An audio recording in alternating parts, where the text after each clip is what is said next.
இன்னும் 1000 வருடம் இந்த நாசி ஜெர்மனி பேரரசு இந்த உலகத்தில் ஆட்சி செய்யும்னு சொன்ன அடால்ஃப் ஹிட்லர் வெறும் 12 வருடங்களில் காணாமல் போனதற்கு தொடக்க புள்ளியாக இருந்தது ஒரே ஒரு பேராசை, ஒரே ஒரு தவறான முடிவு, ஒரே ஒரு குளிர்காலம்.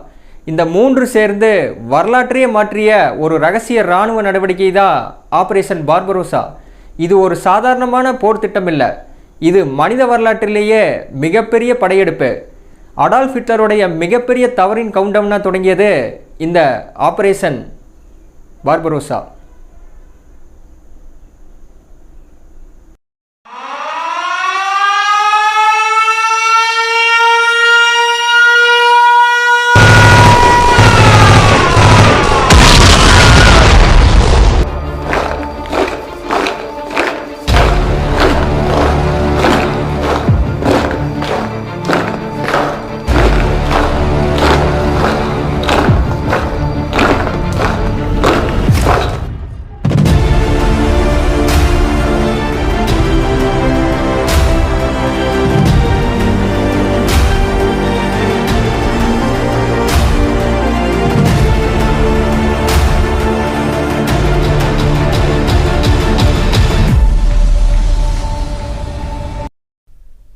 ஆயிரத்தி 1939 ஜெர்மனி போலண்ட் மேலே போர் தொடங்குது.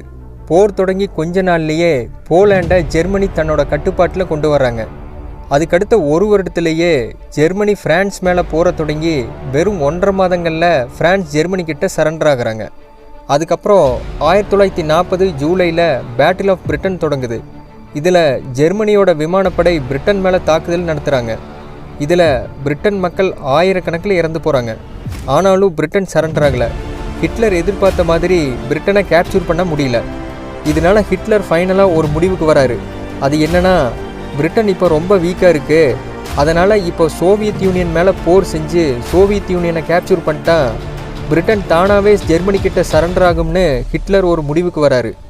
இப்போ ஜெர்மனியோட மேற்கு பக்கம் இருக்கிற ஃப்ரான்ஸ், போலாண்ட் எல்லாம் தன்னோட கட்டுப்பாட்டில் இருக்குது. இப்போது பிரிட்டனும் வீக்காக இருக்குது. இதனால் மேற்கு பக்கம் ஜெர்மனிக்கு எந்த ஆபத்து இல்லைன்னு ஹிட்லர் முடிவுக்கு வராரு. ஃபைனலாக ஜெர்மனிக்கு கிழக்கு பக்கம் இருக்கிற சோவியத் யூனியன் மேலே போர் செய்ய ஹிட்லர் முடிவுக்கு வராரு. சோவியத் யூனியனை ஒரு பலவீனமான நாடுன்னு ஹிட்லர் ஆரம்பத்தில் நினச்சாரு. அதனால் சோவியத் யூனியன் மேலே போர் தொடுத்தா கொஞ்ச மாதங்கள்லேயே தோற்கடிச்சிடலான்னு முடிவுக்கு வராரு. சோவியத் யூனியனை ரொம்ப ஒரு பலவீனமான நாடுன்னு நினச்சது தான் ஹிட்லர் பண்ண முதல் தவறு. அப்போது சோவியத் யூனியனோட அதிபராக இருந்த ஜோசப் ஸ்டாலின் மேலேயும் கம்யூனிச ஐடியாலஜி மேலேயும் ஹிட்லருக்கு அளவுக்கு அதிகமான வெறுப்பு இருந்துச்சு. இதனால் ஹிட்லர் சோவியத் யூனியனை ஐடியாலஜிக்கல் எனிமியாக பார்த்தாரு. இது மட்டும் இல்லாமல் சோவியத் யூனியன் ஒரு மிகப்பெரிய நிலப்பகுதி இருக்கிற நாடு.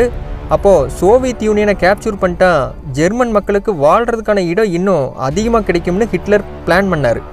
அதுக்கப்புறம் ஹிட்லரும் அவருடைய ஜெர்மன் இராணுவ அதிகாரிகளும் 1940 மிடில்லையே சோவியத் யூனியனை கேப்சர் பண்ண முழு போர் திட்டத்தை ரெடி பண்ணுறாங்க. வெறும் 3 மாதங்களில் மொத்த சோவியத் யூனியனை கைப்பற்ற முடியும்னு எதிர்பார்த்தாங்க. அதுக்கப்புறம் சோவியத் யூனியனோட எல்லை பகுதியில் 35 லட்சம் ஜெர்மன் படைகளை ஹிட்லர் குவிக்க ஆரம்பிக்கிறாரு. இறுதியாக 1941 ஜூன் மாதம் 22 அதிகாலை 3:15க்கு ஜெர்மன் படைகள் சோவியத் யூனியனுக்குள்ளே என்ட்ராகிறாங்க. இதில் 35 லட்சம் இராணுவ வீரர்கள், 3800 டேங்க்ஸ், 3000 போர் விமானங்கள் பயன்படுத்தி ஒரு பிரம்மாண்டமான ஒரு தாக்குதலை ஜெர்மன் இராணுவம் சோவியத் யூனியன் மேலே பண்ணாங்க. இதில் ஜெர்மனி தன்னோட போர் வியூகத்தில் பிளிட்ஸ்கிரிக் டெக்னிக்கை பயன்படுத்தினாங்க. பிளிட்ஸ்கிரிக்னா மின்னல் வேக போர்னு அர்த்தம். தன்னோட எதிரிக்கு எந்த ஒரு வார்னிங் கொடுக்காம திடீர் தாக்குதல் பண்ணுறாங்க. இதில் விமானப்படை முதல்ல போய் சோவியத் யூனியனோட பிரிட்ஜஸ், கம்யூனிகேஷன் டவர்ஸ், அவங்களோட ஹெட் குவார்ட்டர்ஸ் எல்லாம் தாக்கி அளிக்கிறாங்க.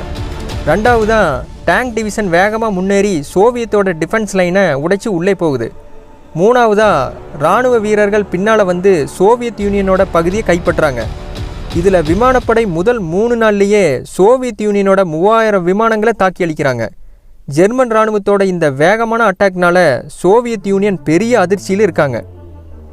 ஜெர்மனியோட வார் ஸ்ட்ராட்டஜியில் ஆர்மி டிவிஷன்ஸை 3ஆக பிரிச்சிருந்தாங்க. 1 army group north, 2 army group centre, 3 army group south. இதில் ஆர்மி குரூப் நார்த் சோவியத் யூனியனில் இருக்க லெனின்கார்டை நோக்கி அட்டாக் பண்ணாங்க. அடுத்து ஆர்மி குரூப் சென்டர் தலைநகர் மாஸ்கோவை நோக்கி அட்டாக்கை தொடங்கினாங்க.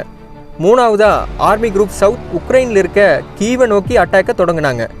இதில் ஆர்மி குரூப் நார்த் லெனின்கிராடை நோக்கி 5 வாரங்கள்லேயே வேகமாக நெருங்கி போனாங்க. அடுத்து ஆர்மி குரூப் சென்டர் வேகமாக முன்னேறி 8 லட்சம் சோவியத் சோல்ஜர்ஸை சரண்டர் பண்ணுறாங்க. அடுத்து ஆர்மி குரூப் சவுத் சோவியத் சோல்ஜர்ஸோட எதிர்த்தாக்குதல்னால வேகமாக முன்னேற முடியல. ஆனாலும் ஜூலை மாத கடைசியில் உக்ரைனில் இருக்க கீவை நெருங்கிட்டாங்க. இங்கேயும் 2 லட்சம் சோவியத் சோல்ஜர்ஸ் சரண்டர் ஆகுறாங்க ஜெர்மன் படைக்கிட்ட. ஹிட்லர் எதிர்பார்த்த மாதிரியே ஜெர்மன் படை வேகமாக முன்னேறி முதல் 2 மாதங்களில் நிறைய சோவியத் யூனியனோட டெரிட்டரிஸை தன்னோட கட்டுப்பாட்டில் கொண்டு வராங்க. என்னதான் ஜெர்மன் இராணுவம் வேகமாக முன்னேறி சோவியத்துக்குள்ளே போனாலும் அங்கே ஜெர்மன் இராணுவத்துக்கு நிறைய பிரச்சனை வருது. குறிப்பாக ஜெர்மனியிலிருந்து சோவியத்துக்குள்ளே ஜெர்மன் இராணுவம் அதிக தூரம் போயிட்டதால் அவங்களுக்கு தேவையான உணவு, மருந்து, ஆயுதம் கொடுக்கறதுல பிரச்சனை வருது. ஹிட்லரும் அவரோட படை தளபதிகளும் இந்த போர் வெறும் 3 மாதத்தில் முடிஞ்சிரும், சோவியத் யூனியன் மொத்தமும் தங்களோட கட்டுப்பாட்டில் வந்துரும்னு ஆரம்பத்தில் எதிர்பார்த்தாங்க. ஆனால் ஜெர்மன் இராணுவ வீரர்களுக்கான உணவு, மருந்து, ஆயுத சப்ளை பண்ணுறதுல நிறைய பிரச்சனை வந்ததால் இந்த போர் இன்னும் பல நாள் நீடிக்குன்னு முடிவுக்கு வராங்க. இதனால் ஹிட்லரும் அவரோட இராணுவ தளபதிகளும் வார் ஸ்ட்ராட்டஜியை மாற்றுறாங்க. ஆரம்பத்தில் ஜெர்மனியோட ஸ்ட்ராட்டஜி என்னவாக இருந்துச்சுன்னா, சோவியத் யூனியனோட முக்கியமான நகரங்களை கேப்சூர் பண்ணணும், அப்புறம் தலைநகர் மாஸ்கோவை கேப்சூர் பண்ணணும்னு இருந்துச்சு. ஆனால் இப்போ ஸ்ட்ராட்டஜியை மாற்றி சவுத்தில் டீப்பாக போய் கார்கசஸ் பகுதியை கேப்சூர் பண்ணணும்னு நினைக்கிறாங்க. ஏன்னா அந்த பகுதியில் நிறைய எண்ணெய் வளம் இருந்துச்சு. இதனால் ஜெர்மன் இராணுவத்துக்கு தேவையான ஆயில் ரிசோர்ஸஸ் இங்கிருந்து எடுத்துக்கலான்னு பிளான் பண்ணுறாங்க. ஆனால் இப்போ சோவியத் இராணுவம் ஒரு பெரிய கவுண்டர் அட்டாக்கை ஜெர்மன் இராணுவத்து மேலே பண்ணுறாங்க. இதனால் ஜெர்மன் இராணுவம் கொஞ்சம் பின்னுக்கு போகுது. இது மட்டும் இல்லாமல் சோவியத் யூனியனில் அக்டோபர் மாதத்தில் பெரிய பனிப்பொழிவு தொடங்குது. இதனால் கிரவுண்ட் முழுக்க சேறு சகதியுமாக இருக்குது. இதனால் ஒட்டுமொத்த ஜெர்மன் இராணுவம் முன்னேற முடியாமல் போகுது. இந்த பனிப்பொழிவு காரணமாக ஜெர்மன் இராணுவ டேங்க்ஸ் மற்றும் மற்ற வண்டிகளுக்கு தேவையான எரிபொருள் வந்து சேரல. இது மட்டும் இல்லாமல் ஜெர்மன் இராணுவ வீரர்களுக்கான குளிர்காலத்துக்கான தேவையான உடையும் வரல. இதனால் அட்டாக் பண்ணுறதை ஸ்டாப் பண்ண சொல்லி ஜெர்மன் இராணுவத்துக்கு ஹிட்லர் கிட்டேருந்து உத்தரவு வருது. இப்போ ஜெர்மன் இராணுவத்தோட பிளான் என்னவாக இருந்துச்சுன்னா, 35 லட்சம் சோவியத் சோல்ஜர்ஸை சரண்டர் பண்ணியாச்சு, அதனால் இப்போ சோவியத் ஆர்மி ரொம்ப வீக்காக இருக்கும், இப்போ முழு ஃபோர்ஸோட தலைநகர் மாஸ்கோ மேலே அட்டாக் பண்ணால் சோவியத் யூனியன் மொத்தமும் சரண்டர் ஆகுன்னு நினச்சாங்க. அதுக்கப்புறம் நவம்பர் மாதம் மறுபடியும் ஜெர்மன் இராணுவம் அட்டாக் ஸ்டார்ட் பண்ணுறாங்க. ஆனால் சோவியத் இராணுவம் கவுண்டர் அட்டாக் ஸ்ட்ராங்காக பண்ணதால் ஜெர்மன் இராணுவத்தால் வேகமாக மாஸ்கோவை அடைய முடியல. அது மட்டும் இல்லாமல் குளிர்காலம் ஆரம்பித்ததால் டெம்பரேச்சர் -40 டிகிரி இருந்துச்சு. ஜெர்மன் சோல்ஜர்ஸ்க்கு குளிர்கால உடையும் இன்னும் வந்து சேரல. இதனால் நிறைய ஜெர்மன் சோல்ஜர்ஸ் குளிர் தாங்க முடியாமல் இறந்து போனாங்க. அது மட்டும் இல்லாமல் ஜெர்மன் டேங்க்ஸும் மற்ற வாகனங்களும் சரியாக வேலை செய்யல இந்த அதிக குளிர்னால. இந்த சமயத்தில் தான் சோவியத் யூனியனோட அதிபராக இருந்த ஜோசப் ஸ்டாலின் ஒரு பிளான் பண்ணார். அது என்னென்னா, கடும் குளிரையும் தாங்கி ஃபைட் பண்ணக்கூடிய சைபீரியாவில் இருக்க 3 to 5 லட்சம் சோவியத் சோல்ஜர்ஸ் மற்றும் நிறைய டேங்க்ஸ், விமானங்களை மாஸ்கோவுக்கு சீக்கிரட்டாக கொண்டு வந்து நிறுத்துறாரு. இதுக்கப்புறம் சோவியத் ஆர்மி கடுமையான கவுண்டர் அட்டாக் பண்ணி ஜெர்மன் இராணுவத்தை மாஸ்கோவை விட்டு பின்னாடி தள்ளுறாங்க. இதனால் ஜெர்மன் இராணுவம் மாஸ்கோவை விட்டு 100 கிலோமீட்டர் பின்வாங்க வேண்டிய சூழ்நிலை வந்துச்சு. அதுக்கப்புறம் ஜெர்மன் இராணுவத்தால் முன்னேற முடியாமல் போச்சு.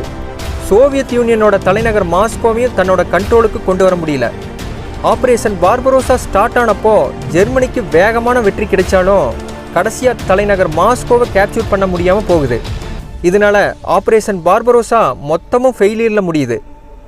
1941 ஜூன் மாதம் தொடங்கிய போர் 4 வருட போர் நடந்து கடைசியாக 1945 மே மாதம் ஜெர்மனி அலைடு கண்ட்ரிஸான Soviet Union, Britain, France, America கிட்ட சரண்டர் ஆச்சு.